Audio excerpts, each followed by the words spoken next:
ఎన్నో రోజుల నుంచి మహిళలు ఎదురు చూస్తున్న ఈ స్త్రీ శక్తి పథకం కింద మహిళలకు ఉచిత బస్సు సర్వీసును ఈరోజు మనం ప్రారంభించుకోవడం జరిగింది. అన్నిటికన్నా ముందుగా అందరికీ స్వాతంత్ర దినోత్సవ శుభాకాంక్షలు. ఈరోజు స్వాతంత్ర దినం సందర్భంగా 79వ స్వాతంత్ర దినం సందర్భంగా మన ముఖ్యమంత్రి చంద్రబాబు నాయుడు గారు మహిళలకు అన్ని విధాలుగా అండదండగా ఉంటారని మనకి ఎప్పటి నుంచో తెలుసు. తెలుగుదేశం ప్రభుత్వం అనేదే ఒక మహిళా ప్రభుత్వం అని చెప్పి మనం చెప్పచ్చు. ఇప్పటి వరకు మనం చెప్పిన సూపర్ 6 పథకాల్లో ఆల్మోస్ట్ 90% వరకు మనం కంప్లీట్ చేసుకోవడం జరిగింది ఈరోజు ఈ ఉచిత బస్సు సర్వీస్తో. ఎందుకంటే చెప్పగానే మనం ఏ రకంగా అయితే అధికారంలోకి రాగానే ల్యాండ్ యాక్ట్ రద్దు చేసుకున్నాం, 4000 పెన్షన్ అని చెప్పాం అవ్వాతాతలకి, అది ఇవ్వడం జరిగింది. దీపం 2 పథకం కింద గ్యాస్ సిలిండర్లు వచ్చాయి. తీర ప్రాంతమైన కోవూరు నియోజకవర్గంలో మత్స్యకార భరోసా టైంకి ఇవ్వడం జరిగింది. ఉచిత ఇసుక ఇచ్చి కార్మికుల్ని ఆదుకోవడం జరిగింది. అదేవిధంగా అన్నిటికన్నా ముఖ్యంగా తల్లికి వందనం, ఎంతమంది పిల్లలుంటే అంతమంది పిల్లలకి తల్లికి వందనం ఇవ్వడం జరిగింది. విద్యారంగంలో అమిత సంస్కరణలు తీసుకొచ్చి విద్యార్థుల భవిష్యత్తును దృష్టిలో పెట్టుకొని యువ నాయకులు నారా లోకేష్ బాబు గారు స్కూల్స్ అన్నిటినీ తీర్చిదిద్దడమే కాకుండా వాళ్ళకి నాణ్యమైన భోజనము, నాణ్యమైన పుస్తకాలు అన్ని అందివ్వడం జరిగింది. అదేవిధంగా ఈరోజు మనం అధికారంలోకి వచ్చినాక ఎంతో గుంటలమయమైన రోడ్లను పూడ్చుకొని ఈరోజు ఇబ్బందులు లేకుండా మన ఉప ముఖ్యమంత్రి పవన్ కళ్యాణ్ ద్వారా మనం పల్లె పండుగల్లాగా జరుపుకొని ఎన్నో రోడ్లని పూడ్చుకోవడం జరిగింది. అదే కాకుండా అన్నదాత సుఖీభవ మొన్ననే మనకి సెంట్రల్ గవర్నమెంట్ ఇచ్చిన 2000తో కలిపి రాష్ట్ర ప్రభుత్వం 5000 ఇచ్చి ప్రతి రైతన్నను ఆదుకోవడం జరిగింది.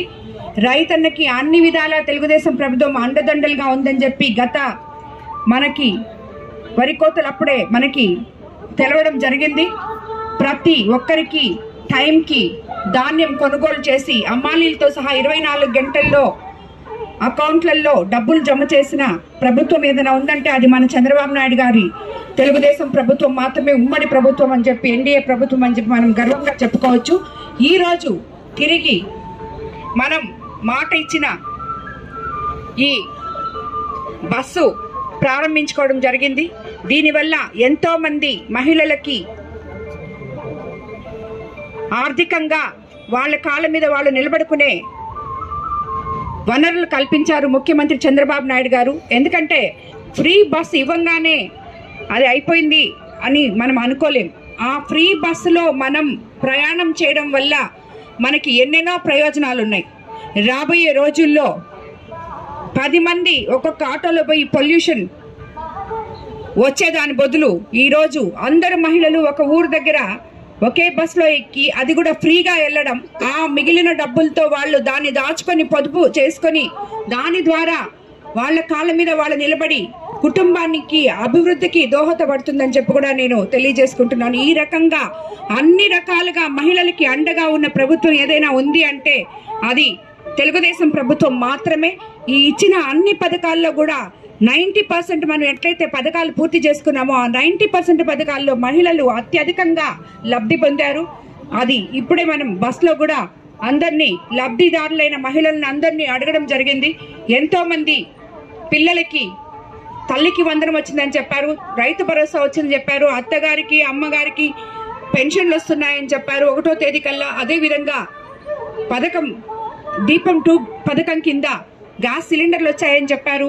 ఈరోజు ఈ బస్సు ఎక్కడం మాకెంతో సంతోషంగా ఉందమ్మా. మేము ఎక్కడికైనా వెళ్ళగలము, మాకు చాలా ధైర్యం వచ్చింది. ఈరోజు చంద్రబాబు నాయుడు గారు ఏదైతే చెప్పారో అవన్నీ చేశారు. మా పేద ప్రజల కోసం పుట్టిన ప్రభుత్వం ఇది. మేము ఆయనకి ఎప్పటికీ అండగా ఉంటాము అని చెప్పి ప్రజలందరూ ఇప్పుడు చాలా మంది చెప్పడం జరిగింది. కాబట్టి అన్నిటికన్నా ముఖ్యంగా అర్థం చేసుకుంటే ఈ P4 పథకం అనేది ఎంత గొప్ప పథకం అంటే రాబోయే రోజుల్లో మన భవిష్యత్తు తరాలకి పేదరికం అంటూ ఏంటో తెలియనీయకుండా చేయడానికి ఆయన గొప్ప అనుభవంతో 75 ఏళ్ల మన సీఎం చంద్రబాబు నాయుడు గారు P4 పథకాన్ని తీసుకొచ్చి దాన్ని అమలులోకి పెడితే ఎంతమంది దానివల్ల లబ్ధి పొందుతున్నారో ఇప్పుడు ఆల్రెడీ మనం కోవూరు కాన్స్టిట్యున్సీలో చూస్తే ప్రతి ఒక్కళ్ళు మేము సేవ చేస్తున్నాం మేడం అని చెప్పి అందరూ ముందుకు వచ్చిన వాళ్ళే. కౌన్సిలర్ల దగ్గర నుంచి, చైర్మన్ దగ్గర నుంచి, అదేవిధంగా గ్రామ పార్టీ అధ్యక్షుల దగ్గర నుంచి, నాయకుల దగ్గర నుంచి మేము ఈ కుటుంబం దత్తత తీసుకున్నాం, మేము ఆ కుటుంబం దత్తత తీసుకున్నాం అని చెప్తుంటే నాకు చాలా సంతోషంగా ఉంది. ఏదైతే మనం అనుకున్న టార్గెట్ మాకు కోవూరు కాన్స్టిట్యున్సీలో 11,500 కుటుంబాలు బంగారు కుటుంబాలుగా ఎంచుకోవడం జరిగింది. అందులో ఆల్రెడీ మేము మొన్నటి వరకు అయితే 6,000 కుటుంబాలు తీసుకోవడం జరిగింది. కొరవ 5,000 కుటుంబాలు కూడా కంప్లీట్ చేస్తారని చెప్పి కోవూరు నియోజకవర్గ నాయకుల మీద నాకు చాలా నమ్మకం ఉంది. కాబట్టి రాబోయే రోజుల్లో చంద్రబాబు నాయుడు గారిని ఆదర్శంగా తీసుకొని ఈ P4 పథకం కింద ఇంకేమన్నా మనము ఈ సూపర్ 6 పథకాల్లో ఇవ్వాల్సి ఉన్నా కూడా అటువంటి ఎక్కడన్నా రాకపోయినా వాళ్ళందరికీ అందేలాగా ఈ P4 పథకం మనకి పనిచేస్తుంది. ఎందుకంటే ప్రతి ఒక్కరూ ఆ ఇంటికి పోయి మీకేం కావాలి అని అడిగినప్పుడు వాళ్ళ అవసరాలు మనకు తెలుస్తున్నాయి. ఆ అవసరాలు తీర్చగలిగినామంటే మనము వాళ్ళ కష్టాల్లో నుంచి ఒడ్డున వేసినట్టే. అది ఫైనాన్షియల్ గానే కాదు, వాళ్ళకి ఒక ఆధార్ కార్డు ఉండదు, మనం వాళ్ళని తీసుకోపోయి సచివాలయం దగ్గర ఆధార్ కార్డు ఇప్పించామంటే అది వాళ్ళకి మనం సహాయం చేసినట్టే. ఇంకొకరికి రేషన్ కార్డు ఉండదు, రేషన్ కార్డులో అందరూ కలిసి ఉంటారు, దానివల్ల వాళ్ళకి లబ్ధి పొందే పథకాలు రాకుండా పోవచ్చు. వాళ్ళ దగ్గరికి వెళ్ళి ఆ ఆధార్ కార్డుని ఆ రేషన్ కార్డుని సెపరేట్ చేసి ఎవరికి కావాల్సిన రేషన్ కార్డు వాళ్ళకి ఇస్తే వాళ్ళకి గవర్నమెంట్ లో వచ్చే పథకాలన్నీ వస్తాయి, దానివల్ల వాళ్ళు లబ్ధి పొందుతారు. ఇలాగా P4 అంటే అవగాహన ఒక్కటే మన ప్రజలకు కావాల్సింది. అది అవగాహన చేసుకున్న రోజు, P4 ని అర్థం చేసుకున్న రోజు మన ఆంధ్ర రాష్ట్రం అసలు పేదరికం అంటే ఏందో తెలియకుండా అందరూ ఉన్నత స్థితిలో ఉంటారని చెప్పి నేను భావిస్తున్నాను. కాబట్టి ఈ రోజు మనమందరం ఈ ప్రభుత్వం పేదల ప్రభుత్వం, మంచి ప్రభుత్వం, ప్రజల ప్రభుత్వం అని నమ్మి ఏదైతే మనం చంద్రబాబు నాయుడు గారిని ముఖ్యమంత్రిగా చేసుకున్నామో ఈ రోజు మనం సంతోషంగా గర్వంగా చెప్పుకోగలం. మన సూపర్ 6 పథకాలు 90% వరకు ఆయన అష్ట కష్టాలు పడినా కూడా ప్రజల కోసం పాటుపడి ఈ రోజు అవన్నీ తీర్చగలిగారు. అందుకు కోవూరు నియోజకవర్గ ప్రజల తరఫున ఆయనకి నేను ధన్యవాదాలు తెలుపుకుంటున్నాను.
ఓకే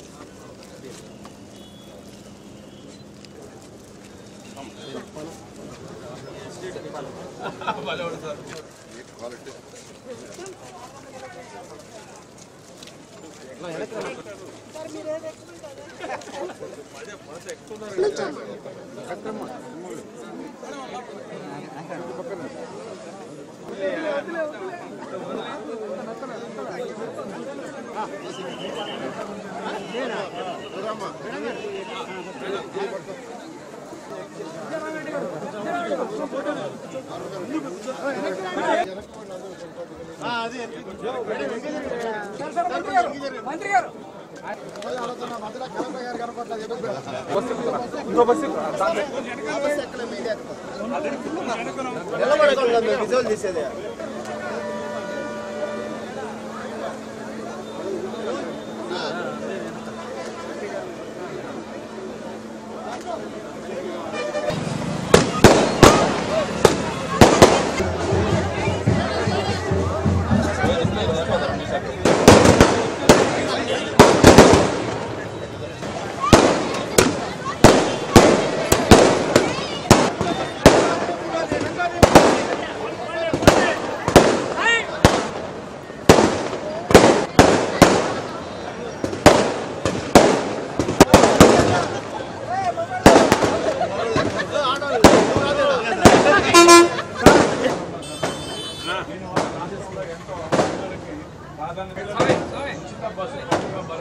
చాలా ఎంతో కాలంగా ఎదురు చూస్తున్నటువంటి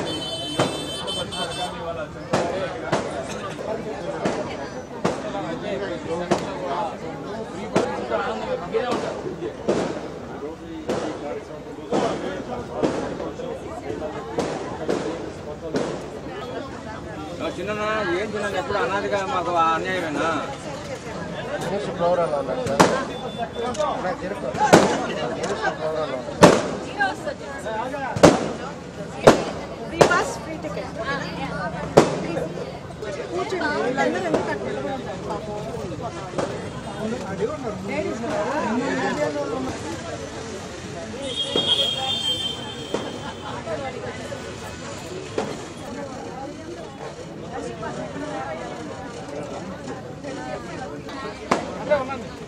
ఇంటర్వ్యూ కూడా తీసుకో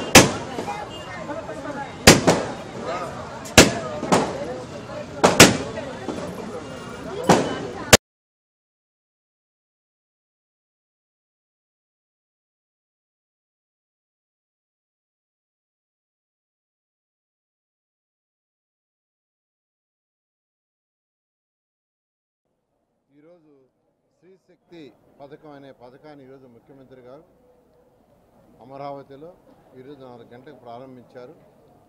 ఏదైతే ఎలక్షన్స్కి ముందు ఎన్డీఏ ప్రభుత్వం మేనిఫెస్టోలో ఇచ్చిందో అందులో ఒకటైనటువంటి ఉచిత బస్సు ప్రయాణం మహిళలకు ఉచిత బస్సు ఇస్తామని చెప్పడం జరిగింది. దాన్ని ఈరోజు ప్రారంభించారు. ఈ ప్రభుత్వం వచ్చేటప్పటికి గత ప్రభుత్వం 10 లక్షల కోట్ల రూపాయలు అప్పు చేసి ప్రజలను ఎత్తినేసేసిపోయింది. ఆ అప్పంతా ఎవరు కట్టాలంటే మీరు కట్టే ట్యాక్స్లతోనే కడుతున్నాం. ఏదైనా ఒక ప్రభుత్వం అప్పు చేస్తే దాన్ని తీర్చే బాధ్యత వచ్చే ప్రభుత్వంది. 10 లక్షల కోట్ల రూపాయలు ఆర్థికంగా అనేక ఇబ్బందులున్నా ముఖ్యమంత్రి గారు ఎలక్షన్స్ ముందు మనం ఏదైతే చెప్పామో ఎన్డీఏ కూటమి తూచా తప్పకుండా చేయాలనే ఉద్దేశంతో మేనిఫెస్టోలో ఉండేది ఒక్కొక్కటి చేస్తూ ప్రభుత్వం రాగానే వెంటనే పెన్షన్స్ 3,000 నుంచి 4,000, వికలాంగులకు 6,000, అదేవిధంగా కిడ్నీ పేషెంట్ లాంటి వాళ్ళు ఉంటే వాళ్ళకి 10,000, బెడ్ మీద ఉండి అటెండర్ సహాయం కావాల్సి ఉంటే 15,000 చేశారు. ఇన్ని డబ్బులుండి కాదు, డబ్బులు లేవు, కానీ ప్రజలకు మాట ఇచ్చాం, మాట తప్పకూడదని. అదేవిధంగా 3 ఉచితంగా మహిళలకు గ్యాస్ సిలిండర్లు ఇస్తానన్నారు. మాట తప్పకుండా దాన్ని ఇంప్లిమెంట్ చేయడం జరిగింది. ఎంతమంది పిల్లలుంటే అంతమంది పిల్లలకి తల్లికి వందనం కింద ఆ ప్రోగ్రాం కింద చేస్తామన్నారు. దాన్ని 10,000 కోట్ల రూపాయలతో ఇంప్లిమెంట్ చేశారు. 10,000 కోట్ల రూపాయలతో. అదేవిధంగా రైతు సోదరులకు 20,000 ఇస్తామన్నారు. అందులో 6,000 కేంద్ర ప్రభుత్వం ఇస్తుంది, 14,000 రాష్ట్ర ప్రభుత్వం. 3 విడతల్లో ఇచ్చేటట్టుగా కేంద్ర ప్రభుత్వం ఇవ్వగానే 5,000 రూపాయలు మన అకౌంట్లో వేశారు. ఇవన్నీ డబ్బులుండి కాదు, డబ్బులు లేవు, కానీ ఎలక్షన్స్ ముందు మాట ఇచ్చాం, మాట తప్పకూడదని ఈరోజు అనేక ఇబ్బందులున్నా ఈరోజు కేంద్ర సహాయంతో ఈరోజు ముఖ్యమంత్రి గారు చేస్తున్నారు. అదేవిధంగా మహిళలకి ఉచిత బస్సు ప్రయాణం ఇస్తామని మేనిఫెస్టోలో చెప్పడం జరిగింది.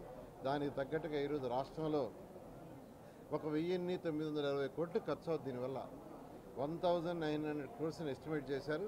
రేపు ప్రయాణించే వాళ్ళు ఇంకా ఎక్కువైతే ఈ అమౌంట్ ఎక్కువ అవ్వచ్చు. అయినప్పటికీ మనం ఇంప్లిమెంట్ చేయాలని ముఖ్యమంత్రి గారు చెప్పడం ఈరోజు చేయడం జరిగింది. ఈరోజు నెల్లూరు తీసుకుంటే నెల్లూరులో తిరుగుతున్న బస్సుల సంఖ్య 269, 7 డిపోలు ఉన్నాయి. ఈ పథకం అమలు తర్వాత ప్రయాణ సౌకర్యం కలిగే రూట్లు 223. ఈ పథకం మన జిల్లా నందు అర్హత కలిగిన బస్సులు 429 బస్సులకి యాక్చువల్గా ఈ పథకంలో ద్వారా పోతాయి. అందులో పల్లె వెలుగు, ఆల్ట్రా పల్లె వెలుగు, తర్వాత నాన్ స్టాప్ మరియు అంతర్రాష్ట్ర సర్వీసుల నుంచి మినహాయించారు. ఎక్స్ప్రెస్ వే బస్సులు ఉన్నాయి. ఇతర రాష్ట్రాలకి నాన్ స్టాప్ బస్సు అవి మాత్రం ఎగ్జామ్షన్ పెట్టి మిగతా వాటిలన్నింటిలో యాక్చువల్గా ఈ యొక్క కార్యక్రమం జరుగుతుంది. ఈరోజు ప్రయాణించే వాళ్ళ సంఖ్య ఈ జిల్లాలో 1,48,000 మంది. అందులో మహిళలు 61,000. అయితే ఈ పథకం కానీ స్టార్ట్ చేస్తే 1,00,000 మంది ప్రయత్నిస్తారని ఎస్టిమేషన్ వేశారు. అయినప్పటికీ ముఖ్యమంత్రి గారు 61,000 1,00,000 అయినా పర్వాలేదు, ప్రజలకు మాట ఇచ్చాం, ఎలక్షన్స్ ముందు ఇచ్చాం, సూపర్ 6 మాట ఇచ్చింది తూచా తప్పకుండా చేయాలని ఈరోజు యాక్చువల్గా ఈ కార్యక్రమాన్ని ప్రారంభించింది. ఒకటే నేను రాష్ట్ర ప్రజలందరికీ చెప్పేది, రాష్ట్ర ప్రభుత్వం ఆర్థికంగా అనేక ఇబ్బందులు ఉన్నాయి. ఏ రాష్ట్రమైనా డెవలప్ కావాలంటే ఇండస్ట్రీస్ రావాలి. ఇండస్ట్రీస్ వచ్చినప్పుడే రాష్ట్ర ఆదాయం పెరుగుతుంది, మన యొక్క పిల్లలు యువతకు ఉద్యోగాలు వస్తాయి. గత ప్రభుత్వం దాన్ని నిర్వీర్యం చేసేసింది. ఉన్నవాళ్ళు వెళ్ళిపోయారు. ఈ రాష్ట్రంలో వ్యాపారాలు చేస్తున్న వెళ్ళిపోయారు. ఏ వ్యాపారస్తుడు రావాలన్నా వాడికి ఒక భయం ఏర్పడిపోయింది. ఏ రోజు ముయించేస్తారో, ఏ రోజు అరెస్ట్ చేస్తారో, ఏ రోజు రాయించుకుంటారో అనే ఒక భయంతో ఉన్నవాళ్ళు వెళ్ళిపోయారు. ఎవ్వరు రానందు వల్ల ఈరోజు రాష్ట్ర ఆర్థిక స్థితి పెరగల, అది పోయింది. జనరల్గా ఒక రాష్ట్రం బడ్జెట్ అంటే ఎవ్రీ ఇయర్ 20 నుంచి 25% పెరుగుద్ది. 20 నుంచి 25%. ఎందుకంటే 2014 నుంచి 19 దాకా నేను మినిస్టర్ అప్పుడు కూడా బడ్జెట్ ఎవ్రీ ఇయర్ 20 to 25% పెంచాం. అది ఏ రాష్ట్రమైనా ఏ దేశమైనా అలాంటి టార్గెట్తో చేస్తుంది. కానీ గత ప్రభుత్వం చేసిన నిర్వాహకం వల్ల రాష్ట్రంలో ఆదాయం పెరగలేదు.